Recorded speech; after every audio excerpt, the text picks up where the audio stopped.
Yeah, this is Squadcast. Welcome to Download Squads, episode number 1 of the Squadcast. I'm Grant+Robertson. I'm Christina+Warren. And we're talking things, software and technology and the stuff that we normally cover on Download Squad, the downloady stuff.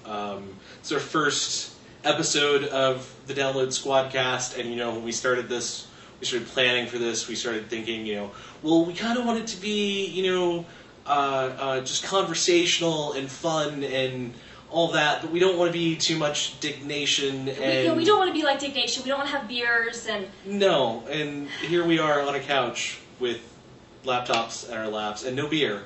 But we wish we had beer. We will have beer next time, we probably, will, because we realized that was a huge mistake.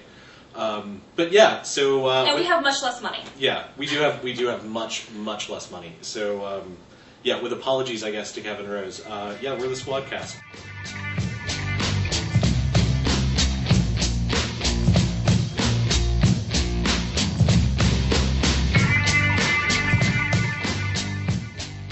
So if you've been reading our site this week, especially towards the end of the week, you know that our very own Brad Linder has been giving us lots of first looks at the asus+eee PC, which is a $400 full-fledged little tiny Linux, like 7-inch screen Linux system. I mean, but it's really small, but it's a full-fledged system. You can download, as we've been able to find out.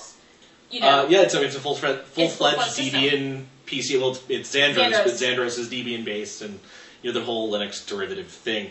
But yeah, full-fledged desktop. So we caught up with Brad for a few minutes and talked to him about his new toy and what he's been able to do with it software-wise. And this is that interview. This is what he had to say.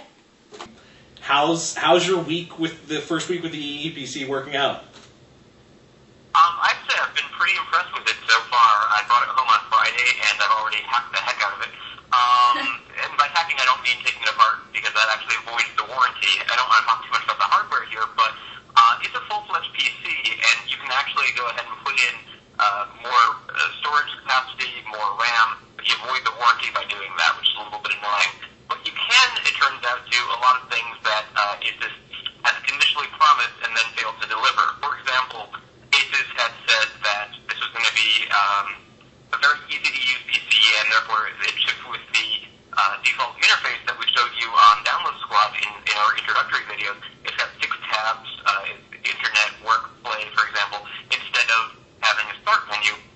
But Asus had originally said you would also have a full Xandros KDE-based desktop, and that, it turns out, is disabled by default. Just this morning, I actually figured out that there is a way to enable that. And so what you have here is a full-fledged Linux desktop that you can customize the start menu, you can install extra applications, you can plug it into an external monitor, you can plug in external hard drive. I wouldn't really recommend that anybody go out and replace their desktop or their laptop with this PC that only has 4 gigs of memory and a 900 megahertz Celeron processor. But you almost could. I mean, it's a full PC, and I've been kind of blown away by what they fit into this little 2-pound package so far. That's excellent. So far, I think you've changed your APT repositories and installed Audacity, which you were not supposed to do. Right. You said you've now figured out a way to get to the advanced mode, which has been sort of which has been sort of a hidden thing. I know you've been fighting all week with Asus said it was going to do this, and now it doesn't do this. And why don't you talk a little bit about that? Yeah, no, it's, like I said, Asus had originally promised that they would have this ability, and it looks like they actually included most of the repositories. So, let me back up for a second here. When you get the PC, it has a nice little add remove programs section, which looks really promising until you realize that there's only about 2 programs that you can add there. And what that's actually doing is it's a custom interface for connecting to the Asus server and downloading updates for the pre-installed programs and possibly more programs that they push out. But if you open up a terminal, you can actually get to the Synaptics package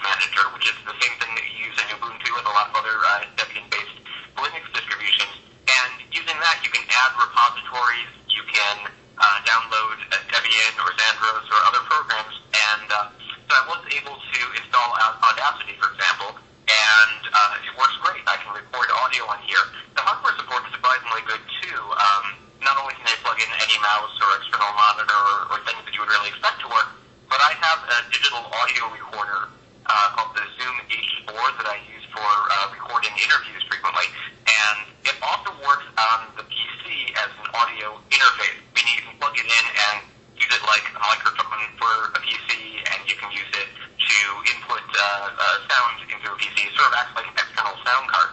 And it turns out that that's recognized instantly, even though I'm using Xandros Linux here, which is not really supported on Zoom either. So I've been pretty impressed, again, at what I've been able to do here. I realized I actually cut off track there for a second, though. The Synaptic Package Manager, you can add repositories to add software like Audacity, but even without adding any repositories, it turns out that there's two applications that you can install. One is called Kicker, and the other is called KSM Server. And if you enable those two, next time you go to shut off your asus+eee PC, you'll actually get an option that says full desktop mode. And if you click full desktop mode, when you reboot it, it looks like a full KDE desktop with a start menu and everything.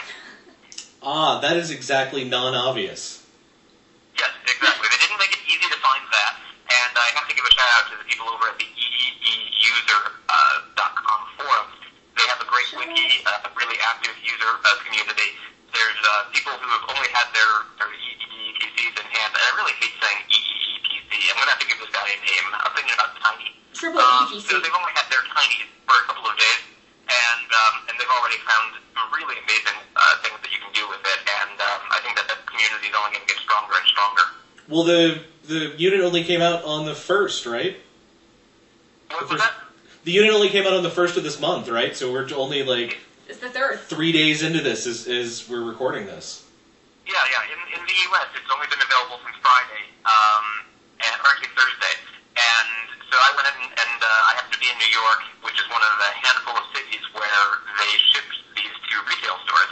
And so I managed to go to a store where there were 4 units in stock, and I snatched up one of those. I know a lot of people are waiting until Monday or so before they're going to be able to get their hands on anything because they ordered them from websites that are just starting to deliver them, having just got them in stock. Awesome. How's the for our one like non-software question, but a really important one for the software geeks out there? How is typing on this little tiny keyboard? If you have big hands, I can imagine that it might be a little difficult. I've spent some time with mobile keyboards in the past, and sometimes I find that they're actually faster if you have small hands because there's less space between the keys. You don't feel like you have to stretch as much. This is sort of pushing the limits. It's pretty tiny, and I find that it's hard to use all 10 fingers. I've sort of come up with an 8-finger typing method, but I can definitely touch type on it. I don't have to look at the keys. I don't have to hunt the tech. I'm not using 2 fingers. If you really want to use it, as I said, you could plug in a mouse and an external monitor. You can also probably plug in an external keyboard if you really wanted to use it as a primary desktop. But really the appeal is that it is so small that you can throw it in your bag and take it with you anywhere. And while you might not want to spend hours and hours typing on the keyboard, you can use it. Like I said, I mean, I would compare it in terms of form factor, not really to a laptop so much as some old Windows CE devices that I've used. I mean, this is something that I've been looking for a long time, a cross between a laptop and a portable unit that really speaks quickly and does what you want it to. So I've looked at the Jornada 680, the Jornada 720, the NEC Mobile Pro 770, and these are all things that I've tried out for a little while in the past, and they were all running Windows CE, which was pretty limiting in that you couldn't install a lot of web browsers, so you couldn't access modern websites. You couldn't install, for example, audio editing software, A, because it wasn't available, and B, because the processors just really couldn't keep up with it. Since this is a full-fledged laptop in a package that's about the same size as the old Mobile Pro, it really is the best of several worlds.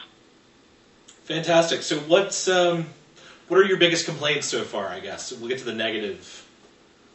What was that?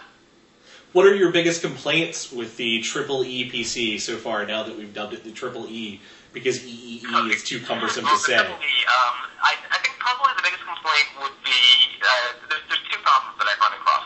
One is that the 800 by 480 pixel screen is pretty small in terms of resolution. I mean, I could deal with the 7-inch screen if it was a standard resolution like 800 by 600, but because it's 800 by 480, sometimes you'll pull up a program that has option menus that actually don't fit on the screen.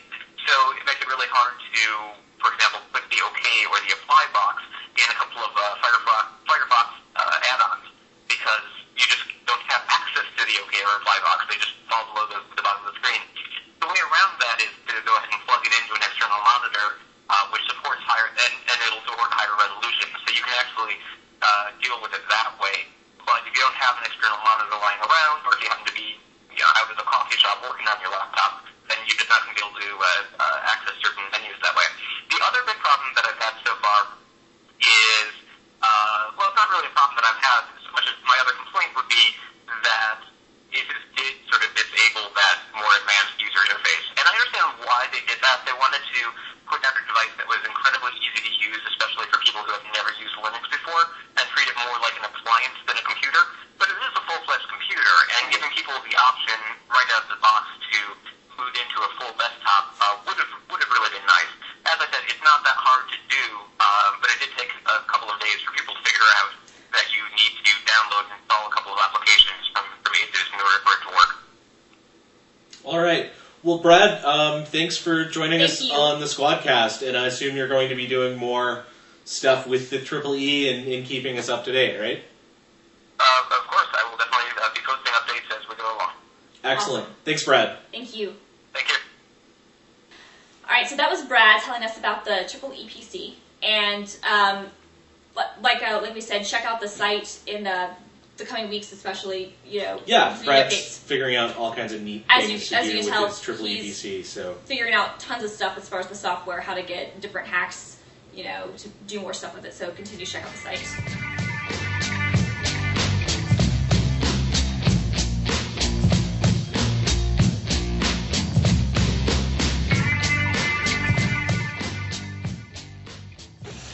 All right, next on our list. Gmail 2.0, finally, after a couple of years. It's still 3 years. It's still 3.5 years. It's still in beta. Still in beta. But we're now at 2.0, which is really confusing. But there's a bunch of new features and IMAP support. Do you use IMAP? Yeah. I don't. I'm a religious Gmail user, and I mean devoutly religious Gmail user. I don't use it on Sundays. But I don't use IMAP. But so tell us, have you used Gmail over IMAP? And I've only used Gmail over IMAP a little bit, but I have a couple of different email accounts for different stuff that I've been using over IMAP for years, and I do think that this is a great feature, because the problem with POP support with Gmail is that you can really only have one of two options, which is to download everything that comes in, or kind of have a mirror of the system, and it's just, you almost have to use one or the other. It's hard. It's really only good for backup. It's really only good for backup. Yeah. It's like if you cannot get, or actually, you know what? You really only need to use it if you're not using the website. Is basically how I've seen Gmail's POP access. Because if you're going to use the website, the POP support really kind of doesn't work, because if you create a message or if you send a message, that stuff doesn't get synced, and any folders that you create, you can't access them through POP. The great thing about IMAP is that it comes up on your system basically just like the web interface, but you can hard copy down, save messages to your system for use offline. You can create offline messages, and what's great is you can sync it up immediately with Gmail on the website. So what the website's showing and what you're getting in Outlook or whatever is going to be the same thing. Thunderbird, not Outlook. Thunderbird. I like Outlook. That's actually really kind of cool. That almost makes me want to go back to a desktop mail client. Yeah, see, that's why I've continued using the desktop mail client for so long, and that's actually been the only reason I've never made Gmail my primary email account, is because there are a lot of features in a desktop mail client that I really like better than a web interface. But if I could have the best of both worlds, I've been using Gmail since, April 2004? Yeah. I might change that to be my primary email address. Other features in Gmail 2.0 include they've changed the filter menu. They have the chat box no longer goes away. That one I'm kind of irritated with, because I don't use the chat when I'm in the office, and so now I can't turn my chat box off. But you can disable chat. It's just the box doesn't go away anymore. And unfortunately, that really cool Gmail enhancement Firefox Grease Monkey roll-up script that was a Firefox plugin that I used to love and use no longer works with Gmail 2.0, so you have to go back to the old version, which you can do, But if you go back to the old version, obviously you lose the new features. Hopefully, we'll see a new version of the Firefox plugin called Better Gmail, which another site which will go nameless, Lifehacker. They put together. So shouts to them, and get us a new version of Better Gmail so that we can work on. I'm sure they're probably working on it right now. You grease monkey coders, come on. Exactly. So check out Gmail 2.0. I think it's been rolled out to just about everyone. And IMAP is now available for everyone. If you've never used IMAP before and you want to give it a shot, you're not going to risk messing anything up. You can always just delete the IMAP boxes off of your system if you don't like it. So if you've got Thunderbird and you want to try it out, you don't like it, it can go away. Exactly, no harm, no foul. That's actually really important to know. Yeah, so if you're interested in trying that out, go to your settings tab in Gmail and check out the new Pop and IMAP tab instead of just the Pop and Settings tab like it was before. Right.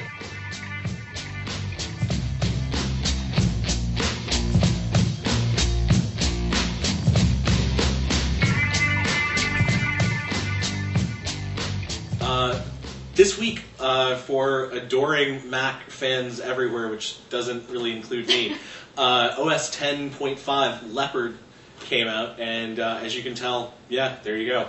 By Christina's t-shirt, she's sort of a little bit of a Mac person. A little bit. So you've been playing with Leopard all week, and what have you found? What's better? What's worse? What's changed? Well, I've got to be kind of honest first to say that while I've been using the Mac for 12 years, it hasn't been my primary desktop. It's only been my primary desktop for about 2.5 months.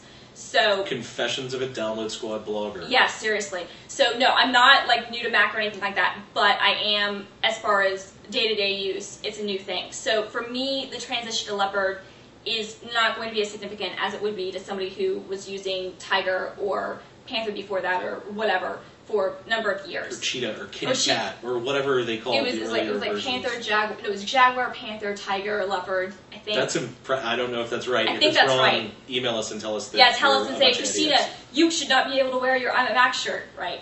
No, but I like it. There have been a couple of issues, mostly with compatibility with existing programs. There was an issue this week with Adobe Flash, the upload That was function. actually kind of significant. It was actually a pretty significant thing, and to Adobe's credit, they did fix it. We got some comments from people saying, hey, this wasn't Apple's fault, this was Adobe's fault. It was both of their faults, because Apple didn't get the final build-outs to developers early enough to prevent this stuff from happening. Regardless of whose fault that is, that's sort of a big miss. Absolutely. I mean, that's a huge... Uploading via Flash has become such an everyday thing for so many people. Absolutely. And so, if you're trying to upload a bunch of stuff for Flickr, if you're doing stuff, a bunch of different, ISPs even, like as far as for hosting services, even have that for how to load, stuff for your own personal webpage. So, that was a big deal. But they, on Friday, they fixed that. So, Thursday, I think. Thursday, Friday, they fixed it. They fixed it. That's the important part. That's the important thing. So and it's fixed now. Within a week it was fixed. But that was really my only issue where if I was trying to use an older version of Flash, you would get kernel packets, which is the Leopard version of the blue screen of death, and that sort of thing. There's still some applications that don't work. Java support, the Java programmers are going crazy because Java 6 is not working. I heard about that. Who actually uses Java outside of the enterprise? Thank you, exactly. And whatever. It's like if you made applications that didn't take up so much memory and consume so many processes, then maybe people would use your stuff. Well, Java has a place, and that's locked away in a very cold server room in the enterprise running whatever. It's like application server kind of stuff. And it really doesn't need to wind up on your desktop. No, really, not anymore. I mean, there have been so many other cross-platform, APIs that are out now that Java. Sorry, guys, I understand that you're a very, very needy and very, very angry contingent, but whatever. I don't. You heard it here. Christina's calling out Java programmers. You watch it, buddy. She is out to get you. Nothing against the programmers. I'm just saying. It doesn't affect most of us. The thing that affected most of us was Flash. But other than that, a lot of people have complained about the user interface. I quite like it. I think that stacks are really cool. I think that some of the stuff is more for show. You can't see this, but this actually is really pretty. No, I mean it's a beautiful operating system. I think that people who are mad at the translucent menu bar, I don't understand that. I think it's great. but it's not too translucent. I like it. I think Time Machine is a really great feature. I haven't used it extensively myself, but I do like that. They built a time machine? What they've done is they built a backup Everybody's system. going to want... Oh, it's just a backup system. Yeah, it's not a real time machine. It's not a flux capacitor or whatever it's called in that feature. I was going to say, if I could get a time... I was going to run right down to the Apple Store right now. It would be my first major purchase in the Apple Store. Yeah. But until you guys come out with a real time machine... And until it's in a DeLorean. Yeah, well, if it fit in a Miata, that would be great. I That don't would be care cool too, what yeah. kind of car it exists in, just as long as it takes me back in the past to undo a lot of past mistakes. Sort of, get rich. Start over again. Get rich on knowledge I've acquired, since. Play the market. Anyway, so Time Machine, but the real backup Time Machine, utility. it's backup utility, and it's actually really, really easy to use. And I think that's the most important thing with backup.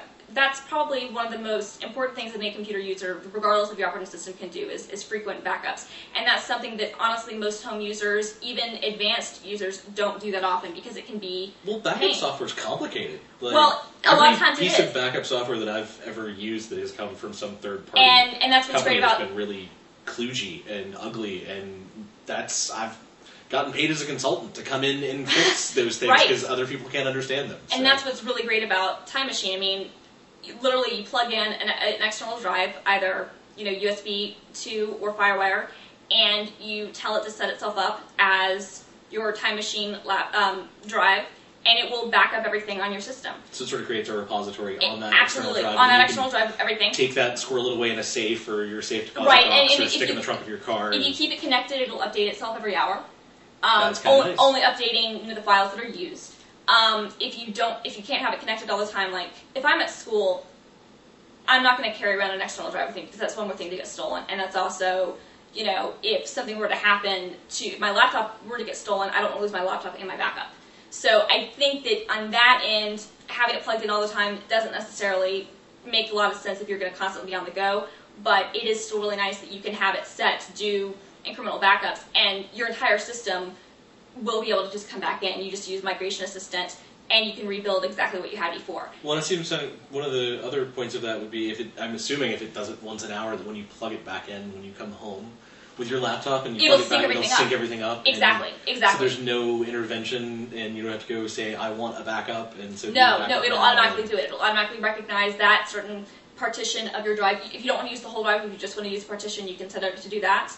And it'll just basically say, okay, well, this is going to be your little backup area.